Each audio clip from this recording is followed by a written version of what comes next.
Not every enemy comes with a horn. Not every danger crawls out of the forest at night. Some enter your home laughing, blessing your newborn, carrying gifts, and pretending to love your family. Some wear agbada. Some drive expensive cars. Some sit beside you in church. And some, like Chief Okezie, come to celebrate your child. The hall was full that Sunday afternoon. Music vibrated. Children danced. Mothers ululated. It was the child dedication of little Chibikem, a glowing, peaceful baby wrapped in soft white cloth. Then Chief Okezie walked in, tall, smiling, generous. The man everyone prayed to have at their ceremonies. The mother, exhausted but joyful, smiled when she saw him. "Chief, you honored us. How can I miss a day like this?" he replied, handing her a heavy envelope. "Let me hold the child." The room quieted with admiration. Okezie stretched out his hands. The mother placed the baby gently in them. But the moment his palms touched the child, Okezie's smile froze. His eyes darkened. His breath deepened. He leaned toward the baby's ear and whispered in seen, unheard words, "Your destiny is mine." The baby trembled. A tiny shimmer of golden light, invisible to everyone but the chief, rose from the child's chest. Okezie grinned softly. No horns grew. No rituals were chanted. No candles burned. No thunder struck. He looked like a loving uncle, but in his arms the child's future was being swallowed.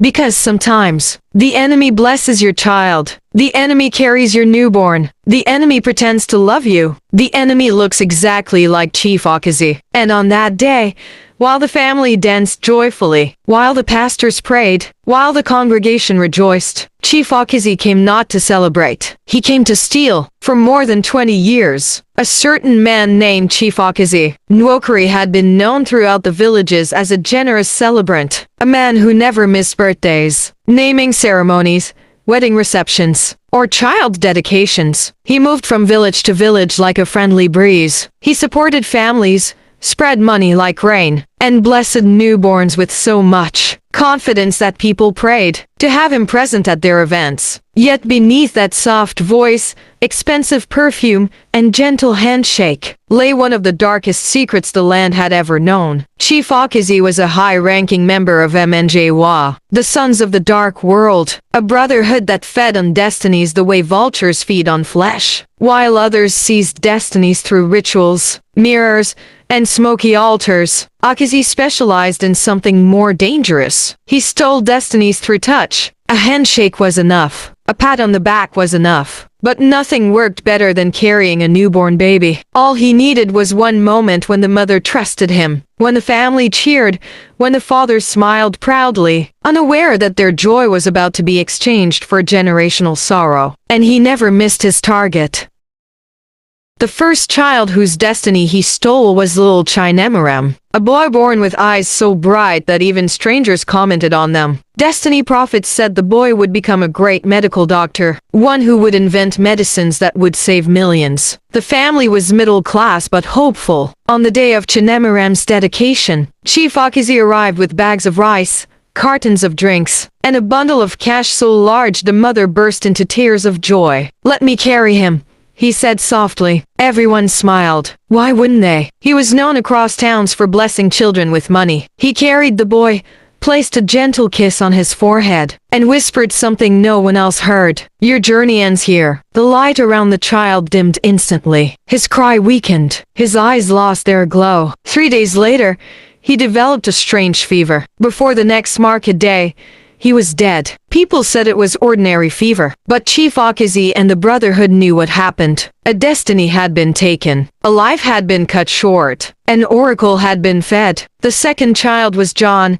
born into a wealthy Yoruba family. Her star was fierce, the kind that attracts breakthroughs, inventions, global recognition. Her father, a successful businessman, organized a massive child dedication party. And of course, Chief Okezie came. He danced. He sprayed the baby. He complimented the mother's Jill. Then, as predicted, he requested to carry the child. The moment he touched her, the child's entire body trembled. Her mother thought it was excitement, But Okazie's eyes darkened for a second, just long enough for her future to be sealed. That night, the baby gasped continuously. By morning, she was gone. Doctors could not explain it. Destiny thieves smiled in the dark. The third child survived, but survival was its own punishment. His name was Ikin. Ikin was born with the destiny of a national leader, someone who would grow, rise, and influence countless lives. His birth was quiet, but his glory was loud in the spirit realm. During his dedication, Chief Okezie joined the celebration with his usual charm. He held Ikin for less than 30 seconds. Less than 30 seconds. And the boy's future evaporated. Nothing dramatic happened that day. The child did not fall sick. He did not cry strangely. He simply stared blankly at the ceiling throughout the event, as though something inside him had been unplugged. Ikin grew, but not upward. By the time he was 17, he had dropped out of school. By 22, he was a wheelbarrow pusher in Rumokoro Market, sweating under the sun, hauling loads for people half his age. His mates graduated university. Some traveled abroad. Some started businesses. Ikin survived on 1,000 naira per day and at times less. People mocked him. He has no focus. He acts like someone with no future. His mates are leaving him behind. Only the spirits knew the truth. He was living the life that remained after his destiny was taken empty, directionless, dim. But every kingdom has something that challenges its power. Every darkness meets a light it cannot swallow. The fourth child, Chief Okezie, attempted to steal from was different, a boy whose destiny was older than the mountains and brighter than the sun. He was called Chibikam, God is my strength. Okezie knew about the birth before the family even announced it. The oracle revealed it in the Brotherhood Shrine. A child of great glory has come. His star shines beyond nations. His destiny cannot be broken. Bring him to me. Okezie smiled. He had never failed before. On the day of the child's dedication, he arrived early, smiling, greeting, presenting gifts. The mother, exhausted but happy, welcomed him warmly. The father shook his hand. Everyone assumed he came to bless the child. Let me carry him, Okezie said. The room brightened when the child was placed in his arms. But the moment Okezie looked into his eyes, something pushed him backward. His hands burned. His chest tightened. His eyes watered. The baby's gaze was too powerful, as though he knew this man came to steal his future. Okezie tried again, placing his palm on the child's chest to draw the destiny thread. Instead of absorbing glory, his hand felt like it was touching fire. He quickly handed the baby boy back to his mother. The child looked at him and smiled gently. And Okezie's heart froze. This child was not ordinary. He carried protection older than the Brotherhood. He was surrounded by guardians Okezie could not see. He was born with a covering the coven could not penetrate. Okezie left the ceremony trembling for the first time in his life. That night he traveled to the forest shrine. Inside the forest that bordered the village, 4 men dressed in black wrappers moved silently between the trees. These were no ordinary men. They belonged to a feared brotherhood known only in whispers as Sons of the Dark World. People said the Brotherhood had existed for more than 200 years, growing wealthier with every generation. Yet no one aged past 50. Their power was unexplainable. Their rise was unshakable. Their wealth was bottomless. But what the world never knew was the secret cost. These men did not sacrifice goats. They did not pour libations. They did not give carries or lands. They exchanged destinies. Every time one of them sought wealth, influence, or longevity, a newborn somewhere in the village or even in the cities lost their ordained future. The child's star would dim. Their path would twist downward, and the adult who stole it would rise like a mighty Iroko overnight. Tonight's mission was different. Tonight, they sought the destiny of a child who carried what their priest called a rare and luminous star, a child destined to change nations, a child whose glory would outshine the generation. This child will sustain us for 40 years, whispered their leader, Ogbufiidu, a man whose right eye glowed faintly like an ember. The oracle has spoken. The child's destiny and glory must be taken this night. The others nodded. Yuba, tall and silent like a tree trunk, tightened the red charm on his wrist. Dyke, with a scar running across his face, inhaled deeply, tasting the power already calling. And Nana, the youngest, trembled with greed rather than fear. They were ready. The path before them opened as a wind swept through the forest, clearing the way. It was the sign that the gate between worlds had shifted. The perfect time to perform a destiny extraction. They walked deeper until they reached a round clearing where a single stone stood. Carved into it were ancient symbols older than the village itself. Nobody knew who placed it there. Even the oldest elders only whispered one thing about it. That stone is not of man. Okezie raised his staff. At once, the ground rumbled. A circle of fire burst around them, cold blue flames flickering silently. The smell of burning air filled their nostrils. In the center of the circle, a mirror formed, a mirror of smoke, tall as a man and shaped like a doorway. This mirror holds his destiny, Ida murmured. But to possess it, we must call his spirit by name. And whose child is it? Yuba asked. A common family, Ida replied. A poor man, a palm wine tapper. The others laughed quietly. That is the beauty, Edu said. Great destinies often hide in small houses. He raised the staff, and the mirror began to ripple like disturbed water. Then out of nowhere a shrill cry echoed. A baby's cry. The men froze. Through the smoky mirror, they saw a small mud house far away, the image almost too clear like a window. Inside, a woman panted on a bamboo bed, holding her crying baby. The father, thin and barefoot, paced anxiously. The baby's cry was strong, energetic. But what terrified the men was the light. A golden glow danced around the child like a second skin. Yuba gasped.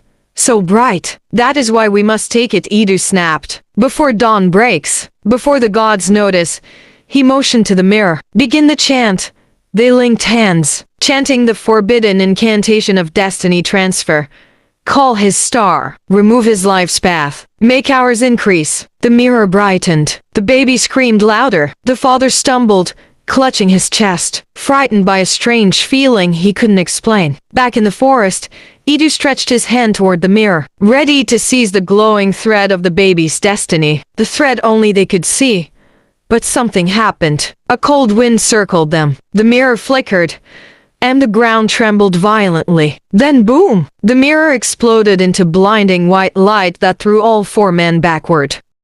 Before they could recover, a deep voice shook the forest. Not this one. The flames turned red. The trees bent. The wind roared like an angry giant. The men scrambled to their feet, terror washing over them. What was that? Okezie cried. It is a guardian spirit, Ida growled. The child is protected. No child has ever been protected before. Dyke protested. This one is no ordinary child, Ida said, staring at the fading light. His destiny cannot be taken easily. But we must take it, Yuba insisted. Without it, we cannot renew the covenant. Ida breathed slowly, then picked up a handful of ash from the ground. We cannot seize it directly, he said, but we can weaken the barrier. We must go in person. You mean to the child's home? Okezie asked. Yes, Ida whispered. Tonight, before dawn, the child must not see the next sunrise with his destiny intact. The men hesitated. It was forbidden to forcibly make physical contact with a destiny-bearing newborn without the parents' willingness to hand over the baby. The consequences were unpredictable, but the hunger for wealth and power burned too strongly. What of the guardians? Okezie asked,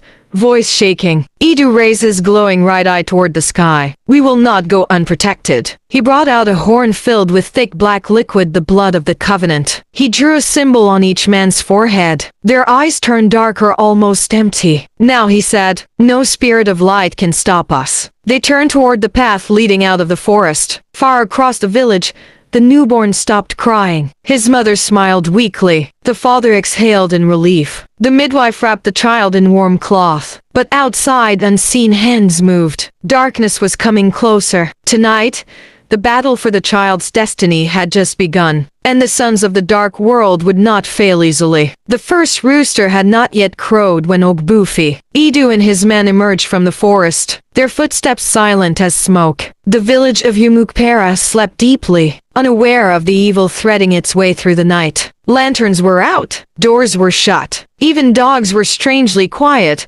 sensing something bigger than the night itself. Only the wind whispered warnings as the dark men moved. Ahead of them, The mud house of the palm wine tapper stood, like a small shadow leaning against the earth. Its thatched roof swayed gently. From inside, the faint sound of the newborn sucking weakly at his mother's breast drifted through the air. Idu raised his hand. The men stopped. "Remember," he whispered, "we do not harm the child. We only sever what binds him to greatness." Dyke tightened his grip on the charm pouch at his waist. Yuba cracked his knuckles. Nana swallowed hard, his heart pounding. They had done this ritual dozens of times, but none had ever shaken the ground the way tonight's attempt had. Idu stepped forward and touched the air in front of the compound.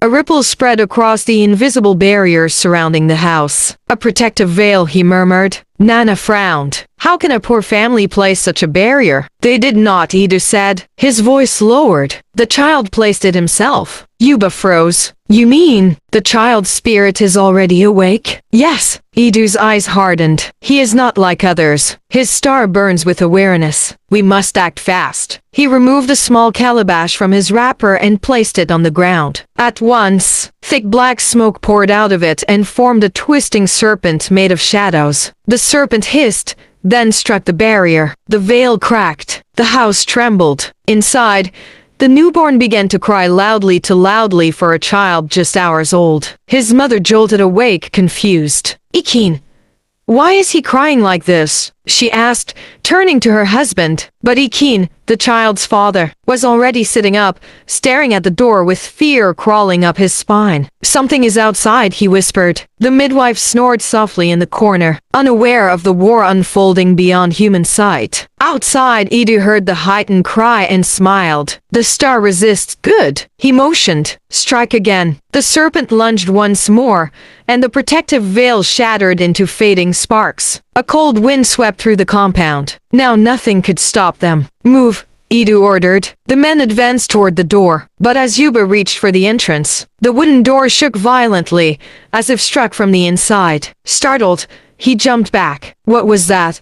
he hissed. Idu narrowed his eyes, then whispered, "The child is awake." "Impossible," Nana muttered. "No Destiny child sleeps through an attack," Idu replied. "His spirit fights instinctively." He lifted his staff and touched the door. The door glowed red, burning from a power that was not his. Idu pulled back. "A guardian sigil," he said through gritted teeth. Then louder, "This child's destiny is not ordinary at all." Dyke scratched his chin. "So what do we do?" "We wait for the father to open the door," Idu answered. "He will open it eventually. His fear will betray him." And indeed, inside the house, Ikin was pacing restlessly, torn between courage and terror. "I can't sit and pretend nothing is happening," he said, grabbing a lantern. His wife grabbed his wrist. "Ikin, don't open that door. Something is out there." Ikin swallowed. "If something is out there, then we need to know. The baby won't stop crying." He reached the door. His wife prayed silently. Ikni's hand trembled on the wooden handle. Then, he pulled it open. The coldest wind he had ever felt slammed into him. Ikin staggered backward. Before he could see clearly, a huge hand grabbed him by the throat and threw him against the wall. His wife screamed. Idu stepped into the house, his shadow stretching across the entire room. "Do not interfere," he said calmly to Ikin. "This night is not for you." Ikin gasped for breath. Who are you people?" Idu ignored him. His eyes scanned the house until they landed on the newborn. The baby had stopped crying. He stared at Idu wide-eyed, alert, unblinking, as if he recognized him. Idu froze. Something cold ran down his spine. The baby's eyes glowed faintly, like tiny stars. "This child sees," Idu whispered. The others entered behind him. Dyke inhaled sharply. Is this normal?" "No," Idu answered. "This child is a threat to our covenant." The baby's mother shielded her child with her body. "Please, he's just a baby. Don't take him." Idu raised his staff. "We do not take the child, only his destiny." He approached. The baby watched him with a natural calm. Idu lifted the staff to begin the extraction ritual. A thin strand of golden light appeared above the baby's chest, a delicate thread of glowing destiny. "Yes," Idu whispered. There it is. Nana grinned. Yuba exhaled in relief. Dyke smirked. But as soon as Idu stretched his hand toward the thread, the room exploded in blinding white light. A force slammed into all four men,